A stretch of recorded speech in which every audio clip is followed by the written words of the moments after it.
একজন ভাই অথবা বোন প্রশ্ন করেছেন যে একজন সাধারণ শিক্ষার্থী হিসেবে ইসলামী ছাত্র শিবির কেন করব, এই সংগঠন কেন বেছে নিব, এটি আপনার প্রশ্ন।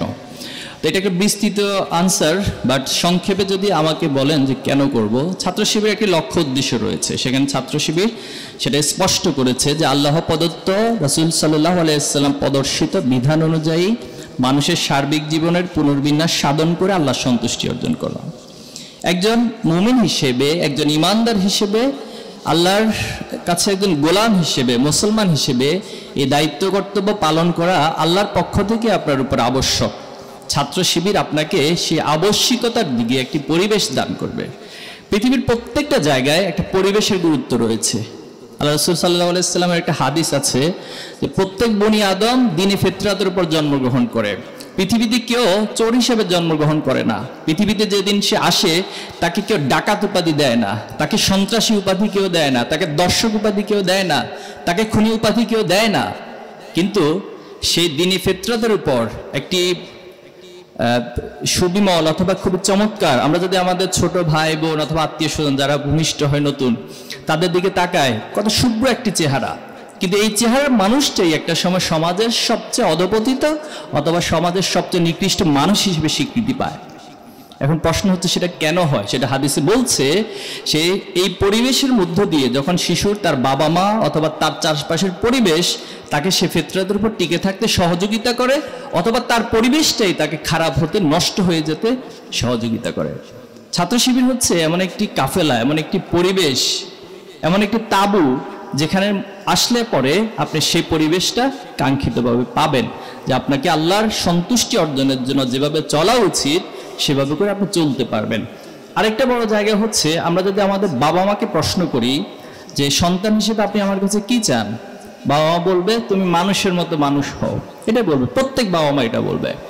তো মানুষ হওয়ার মধ্যে একটা বড় জায়গা হচ্ছে আপনি ভালো পড়াশোনা করবেন, একাডেমিকলি খুব ভালোভাবে আপনি নিজেকে প্রতিষ্ঠিত করবেন, ক্যারিয়ারের জায়গা থেকে একটা প্রফেশনে আপনি ভালোভাবে নিজেকে প্রতিষ্ঠিত করবেন, এই সমাজের দক্ষ হিসেবে, যোগ্য হিসেবে, একজন ফ্যাক্টর পার্সন হিসেবে নিজেকে প্রতিষ্ঠিত করবেন। বাবা মা এই বিষয়গুলো চায়। কিন্তু কখনো কোনো বাবা মাকে আমরা এই প্রশ্ন কি করেছি যে আপনার সন্তান জীবনের প্রত্যেকটা একাডেমিক জায়গায় গোল্ডেন A+ পেয়েছে, ওকে ফাইন, তিনি প্রফেশনালি বাংলাদেশে যদি ক্যাটাগরি করা হয় টপ 5 এর মধ্যে সবচেয়ে ভালো পজিশনে, ভালো প্রফেশনে তিনি গিয়েছেন, ওকে ফাইন। এরপরে যদি বলা হয় আপনার সন্তান নষ্ট হয়ে গেছে, মাদকাসক্ত হয়ে গেছে, আপনি খুশি? তখন বাবা বলবে যে না, আমি তো খুশি না। আচ্ছা, আপনার সন্তান প্রফেশনালি পৃথিবীর সবচেয়ে সেরা প্রফেশনালিস্ট হয়েছে, ওকে ফাইন, কিন্তু সে একজন দর্শক হিসেবে সমাজে কোন একটা প্রেক্ষাপটে পরিচিতি পেয়েছে, আপনি কি সেটা মেনে নেবেন? কোন বাবা মা বলবে না, সেটা দরকার নেই। আমরা অনেক বাবা মাকে ফেস করছি, কেস পেয়েছি, তারা বলছে যে বাবা আমার সন্তানের পড়াশোনার দরকার নাই, অন্তত সে নষ্ট হয়ে যাচ্ছে, সে অনৈতিকতার সাথে জড়িয়ে যাচ্ছে, অন্তত এখান থেকে আমার সন্তানটাকে বাঁচা। তো তার মানে হচ্ছে আমি আমার একাডেমিক লাইফ, আমি আমার দুনিয়ার দক্ষতা, ক্যারিয়ার, পাশাপাশি নৈতিকতা নামক একটি প্রশ্ন, যেটা আমাদের এই সমাজ সামষ্টিকভাবে আমাকে নৈতিক হতে উৎসাহিত করে না। ছাত্র শিবির সে পরিবেশটা আপনাকে দিতে চায়, যার মধ্য দিয়ে আপনার ভিতরে হলিস্টিক একটা অ্যাপ্রোচ, হলিস্টিক একটা পজিশন থেকে সব কিছুর একটা ব্যালেন্স তৈরি হবে।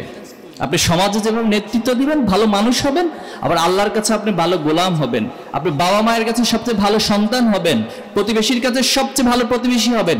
এই সব কিছুর কম্বিনেশন হচ্ছে ইসলামের ছাত্র শিবির। এখন বলতে পারেন যে ভাই এটা কিভাবে বুঝবো? এটা বোঝার জন্য আপনাকে যে কোনো জিনিস দেখতে হয়। আপনি শুনেছেন যে ড্যাফোডিল ইউনিভার্সিটিতে এখানে খুব ভালো পরিবেশ, খুব ভালো পড়াশোনা হয়, এখানে হল সিস্টেম আছে, অন্যান্য প্রাইভেট ইউনিভার্সিটির তুলনায় এখানে সুন্দর একটা ক্যাম্পাস আছে। এখন আপনি এটা শুনেছেন, শোনার পরে আপনার করণীয় কি? করণীয় হচ্ছে আপনি এখানে প্র্যাকটিক্যালি এটাকে দেখতে হবে, আসতে হবে, জানতে হবে, বুঝতে হবে। এরপর হচ্ছে আপনার জাস্টিফিকেশন দিবেন যে ওকে, আপনার কথার সাথে কাজের মিল রয়েছে। ছাত্র শিবির প্রতিষ্ঠার পর থেকে এখন পর্যন্ত বাংলাদেশের এই পরিবেশ কোনোদিন আমাদেরকে অনুকূলতা দেয় নাই, বরং প্রত্যেকটা কর্নার থেকে, এই দেশের বলুন এবং দেশের বাইরে বলুন, যারা ইসলামের বিরোধিতা করে, যারা এই সমাজের। শুক্রিয়া। তো যেটা বলছিলাম যে ছাত্র শিবির কখনো তার অনুকূলতার মধ্য দিয়ে যায় না। 77 সালে ছাত্র শিবির প্রতিষ্ঠিত হয়েছে। 1982 সালে এসে আমাদের রাজশাহী বিশ্ববিদ্যালয়ে একসাথে 4 জন ভাইকে জীবন দিতে হয়েছে। অল্প কয়েকদিনের ব্যবধানে।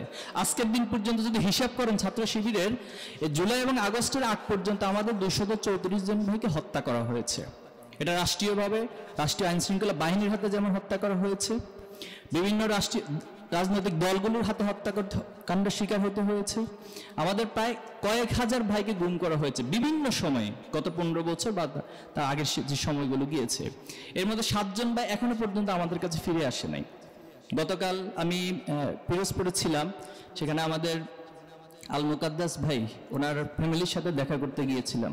তো ওনার মায়ের সাথে যখন কথা বলছিলাম, ওনার মা আমাকে বলতেছিল যে মুকাদ্দাস কি মানে ফিরে আসবে না? তোমাদের তো অনেকে ফিরে এসেছে আয়নাগর আবিষ্কৃত হওয়ার পর।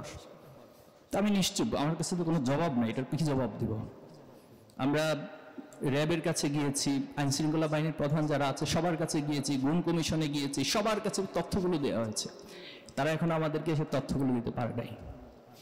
আমাদের অসংখ্য ভাইদেরকে আপনি পাবেন, শত শত ভাই যাদের হাত কাটা, হাত নাই। এই যে জুলাই আন্দোলনের পরে আমরা এই বিষয়গুলো দেখেছি যে একটা রাষ্ট্র কিভাবে করে মানুষদের উপরে এত নির্যাতন করতে পারে, আর যেটা নীরবে নিবৃত্তে আমাদের উপরে করা হয়েছে। শহীদ আবরার ফাহাদের ঘটনা আপনারা জেনেছেন, কিছুদিন আগে তার শাহাদাত দিবস গিয়েছে। আমরা সকলে সেটা নিয়ে সোশ্যাল মিডিয়াতে সরব ছিলাম। কিন্তু এখানে আমার সামনে একজন ভাই বসে আছেন, আপনারা হয়তো অনেকে জানেন অথবা জানেন না। তিনি আমাদের সাবেক কেন্দ্রীয় সভাপতি সিরাজুল ইসলাম ভাই। তিনি বুয়েটের শিক্ষার্থী ছিলেন, উনি ওনার একাডেমিক কাজে বুয়েটে গিয়েছিলেন। আবরার ফাহাদকে যে কায়দায় পিটানো হয়েছিল, যেভাবে নির্যাতন করা হয়েছিল, বরং তার চেয়ে কোনো অংশ কম করে না, ভাইয়ের উপর তার চেয়ে বেশি অংশ করা হয়েছিল। আল্লাহ তাআলা আবরার ফাহাদকে নিয়ে গেছেন, ভাইকে এখনো রেখেছেন। এভাবে করে আমাদের হাজার হাজার কেস রয়েছে। এখন প্রশ্ন হলো যে এত কিছুর পরও ছাত্র শিবির কিভাবে অগ্রযাত্রা অব্যাহত রেখেছে?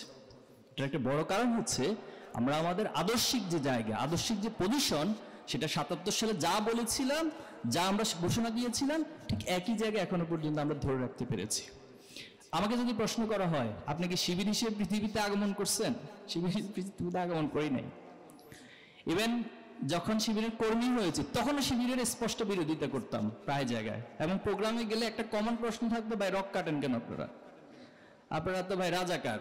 তো তার মানে হচ্ছে আমাদের জন্মের পর থেকে ছোটবেলা আমাদের মাথায় প্রশ্নগুলো সেট করে দেওয়া হয়েছে।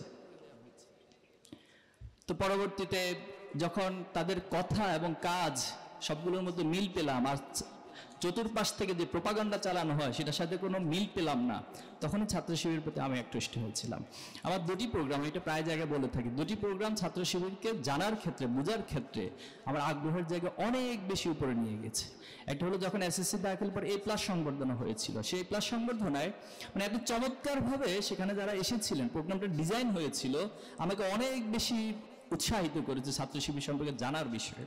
এবং একজন শিক্ষার্থীর এত চমৎকার গাইডলাইন, যেটা আমার এখনো পর্যন্ত সেই গাইডলাইনের মধ্যে আছি বলে মনে হয়। আরেকটা প্রোগ্রাম ছিল শব্বেদারি, যেটা ছাত্র শিবির নৈশ ইবাদত হিসেবে পালন করে। অর্থাৎ একটা মসজিদে বা কোথাও সকলে মিলে রাতে আসবে, সেখানে দারসুল কোরআন হবে, এরপরে হচ্ছে রাতে দাঁড়িয়ে কিয়ামুল লাইল অথবা নামাজ পড়া হবে, নফল নামাজ, এরপরে সেখানে দোয়ার অনুষ্ঠান হয়। তো এই দোয়ার অনুষ্ঠানে গিয়ে আমি অবাক হয়ে গেলাম যে মানুষগুলোকে আমরা রাজনীতি বলি, অনেকভাবে গালি দেই, অথচ এই মানুষগুলো আল্লাহর কাছে দোয়া করে এত বেশি কান্নাকাটি করতে পারে। এবং সেই কান্নার মধ্যে তিনি নিজের জন্য যেমন বলছেন, এরপর তিনি বাবা মায়ের জন্য দোয়া করছেন, তার পরিবার আত্মীয় স্বজন সবার জন্য দোয়া করছেন। এবং একটা পর্যায়ে এসে দেখলাম যে সে দায়িত্বশীল ভাইরা তাদের যারা বিরোধিতা করে, যাদেরকে তারা বিভিন্ন সময় অর্থাৎ তাদেরকে গালি দেয় অথবা প্রোপাগান্ডা চালায়, তাদের জন্য দোয়া করছেন। যারা আমাদের না বুঝে বিরোধিতা করে, তুমি তাদেরকে বুঝ দান করো, তাদেরকে এই সমাজের জন্য ভালো কাজ করার তৌফিক দান করো। এই কিছু কিছু বিষয় ছাত্র শিবির সম্পর্কে জানার ক্ষেত্রে আমার আগ্রহের জায়গাটা অনেক বাড়িয়ে দিয়েছে। তো আমি এভাবে শেষ করতে চাই, বর্তমান যেহেতু তথ্য প্রবাহটা অনেক বেশি ফাস্ট, এখন অনলাইন থেকে শুরু করে সব জায়গায় ছাত্র শিবিরকে আপনার জানার সুযোগ রয়েছে। আমাদের হিউজ প্রকাশনা রয়েছে, সাহিত্য রয়েছে। আপনি যদি এগুলি স্টাডি করেন, পড়েন, জানেন, তাহলে ছাত্র শিবিরকে সম্পর্কে আপনি জানতে পারবেন। আর শিবিরের কেন্দ্রীয় সভাপতির জায়গা থেকে আমি আপনাকে কোনোদিন শিবির করতে বলবো না, বাট শিবির সম্পর্কে জানার জন্য এবং শিবিরের কাজগুলো যদি ভালো লাগে, অ্যাটলিস্ট আপনি সহযোগিতা করবেন, এই প্রত্যাশা আমি আপনাদের কাছে করছি। দ্বিতীয় যে প্রশ্ন